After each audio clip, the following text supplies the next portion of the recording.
Historical world and info کے معزز دوستوں، میں ہوں بلال مرزا اور آپ تمام دیکھنے اور سننے والوں کو السلام علیکم۔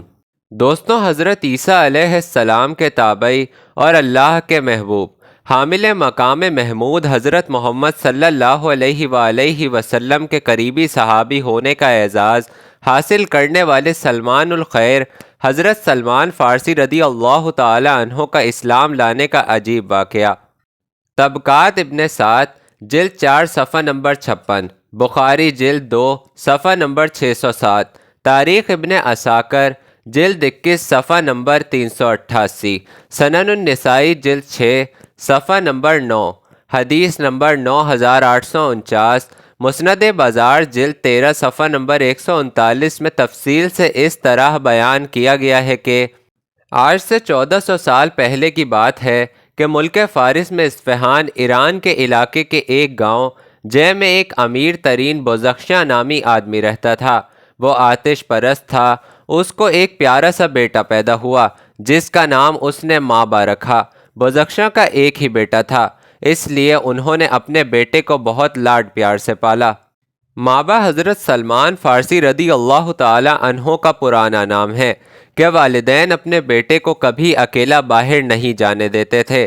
درس و تعلیم کے لیے جانے کے لیے مابا کے والدین نے دوسرے بچوں کی ڈیوٹی لگائی ہوئی تھی کہ اس کو ساتھ لے جانا اور ساتھ ہی لے کر گھر واپس آنا۔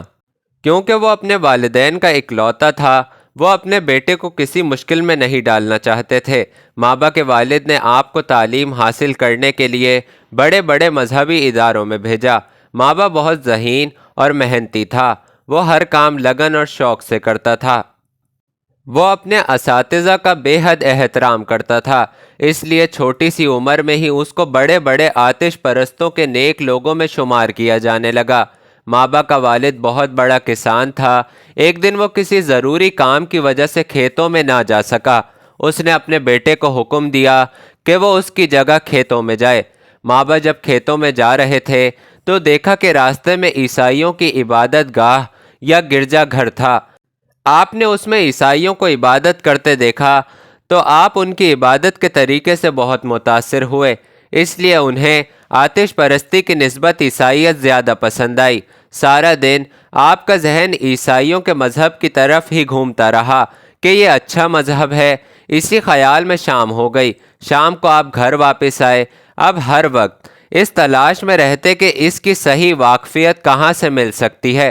وہ اپنے والدین سے چوری عیسائی پادریوں سے ملتے رہتے تھے، کیونکہ ان کے والدین یہ کبھی نہیں چاہتے تھے کہ ان کا بیٹا اپنے آباء و اجداد کا مذہب چھوڑ کر دوسرا مذہب اپنائے۔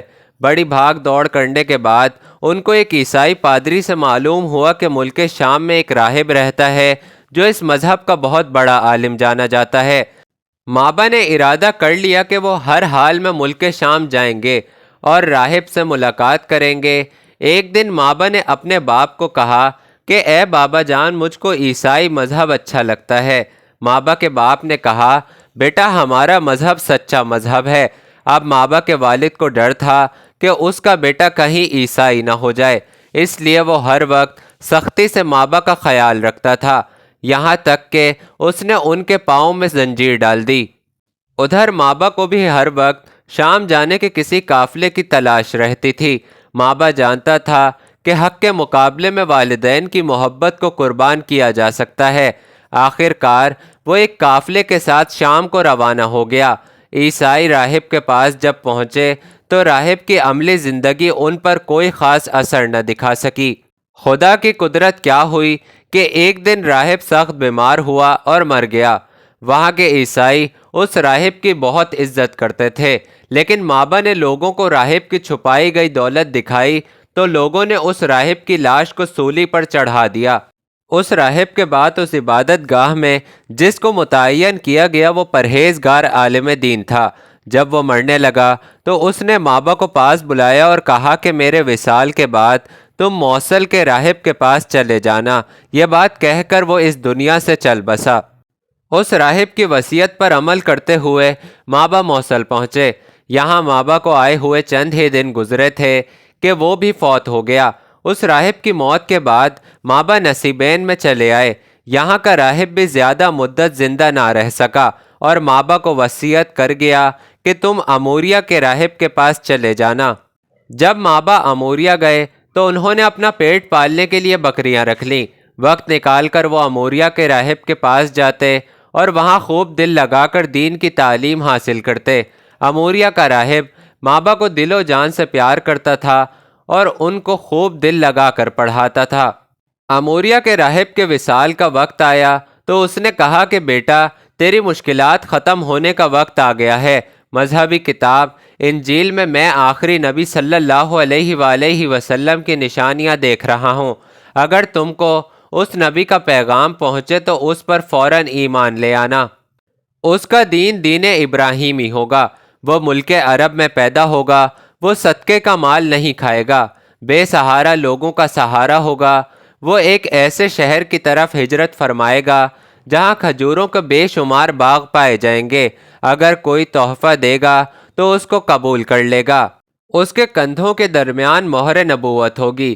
یہ بات کرتے ہی راہب پر موت طاری ہو گئی۔ اب مابا عرب جانے کے خواہش مند ہو گئے۔ انہوں نے جب ایک قافلہ عرب جاتے دیکھا تو ان کو اپنی ساری بھیڑ بکریاں دیں اور کہا کہ بدلے میں مجھے عرب پہنچا دیں۔ قافلے والوں نے ان کو دھوکہ دیا اور کسی یہودی کے ہاتھ ان کو فروخت کر دیا۔ کچھ دن گزرنے کے بعد اس یہودی کا کوئی رشتہ دار مابا کو خرید کر مدینہ شریف لے آیا۔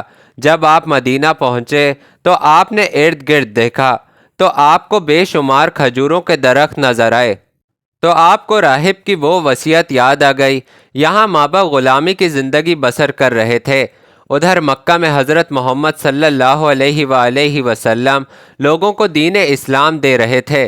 مابا خدا کے رسول صلی اللہ علیہ وآلہ وسلم کے دیدار کا بہت خواہش مند تھا اور مدینہ سے مکہ بہت دور تھا۔ وہ اپنی مرضی سے وہاں جا بھی نہیں سکتے تھے کیونکہ وہ ایک غلام تھے اور غلامی کی زندگی بسر کر رہے تھے۔ پھر حضور نبی کریم صلی اللہ علیہ وآلہ وسلم مکہ سے ہجرت کر کے مدینہ آ گئے۔ ایک دن مابا کھجور کے درخت پر چڑھ کر کام کر رہے تھے اور ان کا مالک نیچے بیٹھا آرام کر رہا تھا۔ وہاں مابا کے مالک کا کوئی رشتہ دار آیا اور کہنے لگا کہ مکہ سے مدینہ میں ایک شخص آیا ہے، وہ اپنے نبی ہونے کا دعویٰ کر رہا ہے۔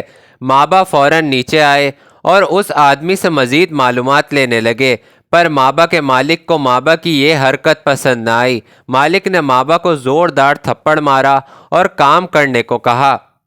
مابا غلام تھے، کیا کرتے؟ انہوں نے درخت پر چڑھ کر کام کرنا شروع کر دیا۔ جب کام ختم ہوا تو مابا کوبا پہنچے۔ مابا نے اموریہ کے راہب کی وصیت کے مطابق ہاتھ میں کچھ کھجور لیں اور حضور صلی اللہ علیہ وآلہ وسلم کی بارگاہ میں حاضر ہوئے اور عرض کی، اے حضور صلی اللہ علیہ وآلہ وسلم، یہ صدقہ رکھ لیں۔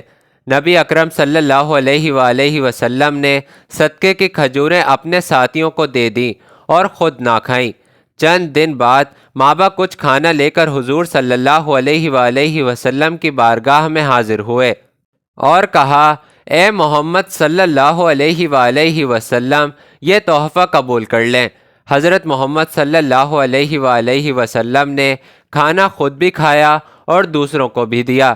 یہ دیکھ کر مابا کی خوشی کی انتہا ہو گئی کیونکہ راہب کی بتائی ہوئی 2 وصیت پوری ہو گئی تھی۔ اب مابا تیسری نشانی دیکھنے کے لیے بےتاب تھے، جس کو دیکھنے کے لیے مابا بار بار نبی اکرم صلی اللہ علیہ وآلہ وسلم کے کندھوں کی طرف ہوتے۔ نبی اکرم صلی اللہ علیہ وآلہ وسلم سمجھ گئے تھے کہ یہ مہر نبوت دیکھنا چاہتا ہے۔ نبی اکرم صلی اللہ علیہ وآلہ وسلم کا کندھے سے چادر کو سرکانا ہی تھا تو مہر نبوت چمک اٹھی اور ہر طرف نور ہی نور پھیل گیا۔ اس نور نے نہ صرف مابا کی آنکھوں کو روشنی دی بلکہ اس کا دل و دماغ بھی ایمان سے منور ہو گیا۔ مابا بے اختیار کہنے لگے، اللہ کے سوا کوئی معبود نہیں، محمد صلی اللہ علیہ وآلہ وسلم اللہ کے رسول ہیں۔ رسول اللہ صلی اللہ علیہ وآلہ وسلم نے مابا کو اپنے پاس بٹھایا تو مابا نے اپنی ساری داستان سنائی اور کہا کہ میں ایک یہودی کا غلام ہوں۔ یہ بات سن کر نبی اکرم صلی اللہ علیہ وآلہ وسلم کو بہت دکھ ہوا۔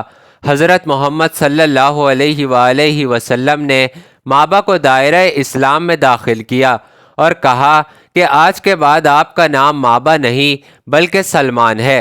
حضرت سلمان فارسی فارس کے رہنے والے تھے، اس لیے وہ سلمان فارسی کے نام سے مشہور ہوئے۔ حضرت سلمان فارسی مسلمان ہو کر اپنے مالک یہودی کے گھر چلے گئے۔ جب سلمان فارسی رضی اللہ تعالی عنہ حضور صلی اللہ علیہ وآلہ وسلم کی بارگاہ میں پیش ہوتے تو نبی اکرم صلی اللہ علیہ وآلہ وسلم کو اچھا نہیں لگتا تھا کہ سلمان فارسی غلامی کی زندگی بسر کریں۔ حضرت محمد صلی اللہ علیہ وآلہ وسلم نے حضرت سلمان فارسی سے کہا کہ اپنے مالک سے پوچھو کہ وہ کیا قیمت لے کر آپ کو آزاد کرے گا۔ حضرت سلمان فارسی نے جب اپنے مالک سے اس بات کا ذکر کیا تو یہودی نے کھجوروں کے 300 درخت اور 40 اوقیہ سونا مانگا۔ حضور صلی اللہ علیہ وآلہ وسلم کے کہنے پر سب صحابہ اکرام نے اپنی اپنی حیثیت کے مطابق درخت اور سونا دے کر سلمان فارسی کو آزاد کروایا۔ آزاد ہو کر سلمان فارسی بہت خوش تھے۔ انہوں نے اپنا سب کچھ حضور اکرم صلی اللہ علیہ وآلہ وسلم پر فدا کر دیا۔ وہ دن کا زیادہ تر حصہ رسول اکرم صلی اللہ علیہ وآلہ وسلم کے ساتھ ہی گزارنا پسند کرتے تھے۔ نبی کریم صلی اللہ علیہ وآلہ وسلم نے سلمان فارسی رضی اللہ تعالی عنہ کو ایک انصاری حضرت ابو دردہ کا بھائی بنا دیا۔ آپ ہمیشہ نبی کریم کے ساتھ رہتے۔ آپ ہی کے مشورے سے غزوہ خندق میں خندق کھودی گئی تھی۔ آپ رضی اللہ تعالی عنہ کو سرور کونین صلی اللہ علیہ وآلہ وسلم سے والہانہ محبت تھی۔ اپنے وقت کا بیشتر حصہ دربار رسالت میں گزارتے اور فیضان نبوی سے بہرہ مند ہوتے۔ اس کے بدلے میں بارگاہ رسالت سے سلمان الخیر اور سلمان ہمارے اہل بیت سے ہیں جیسی نوید جاں فضا سننے کی سعادت پائی۔